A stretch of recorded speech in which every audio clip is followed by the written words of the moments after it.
squeeze. Squeeze. All right, get yourself in position there. So we're gonna have 3 attempts. Your goal is to squeeze as hard as you can through the quad. Hold on to the handles.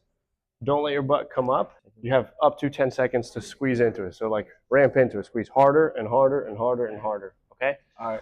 Are you ready? Yeah. All right, and go. Go. Go. Squeeze. Squeeze. Hard as you can. Come on. Squeeze. Squeeze. Squeeze. Squeeze. Squeeze. Squeeze. Nice. Time. Go. And go. Go. Go. Go. Squeeze. Hard. Go. Go. Go. Go. Hard as you can. Let's go. Let's go. And time. Good. Here's our data. This is what we got for the quad. We just tested the strength of each quad. Wow. This is the left side. That's the right side.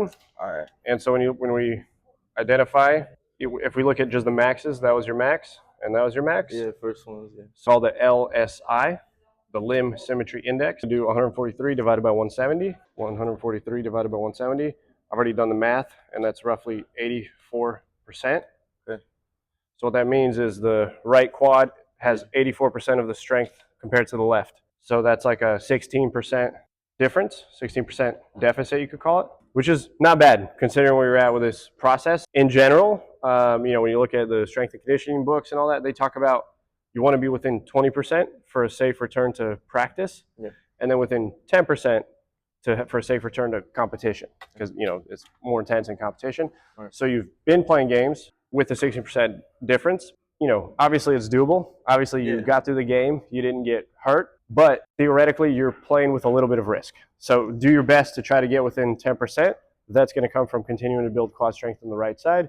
So then and you have peace of mind that, okay, I'm at least meeting the metrics that all the textbooks talk about. I'll be less fearful as well during the field. That's right. Equates to more confidence, knowing in the back of your head that you're meeting the norms for having good injury resistance. That's it. So next, we're going to test our hamstrings, because we want that to also be within 20% for practice, 10% for competition. And then another metric that we want to look at is your quad to hamstring ratio. Quads are always going to be stronger than the hamstrings. That's normal, but you don't want that to be too much of a difference. Like if your quads are 3 times as strong as your hamstrings, it just means your hamstrings are weak relative to the quads.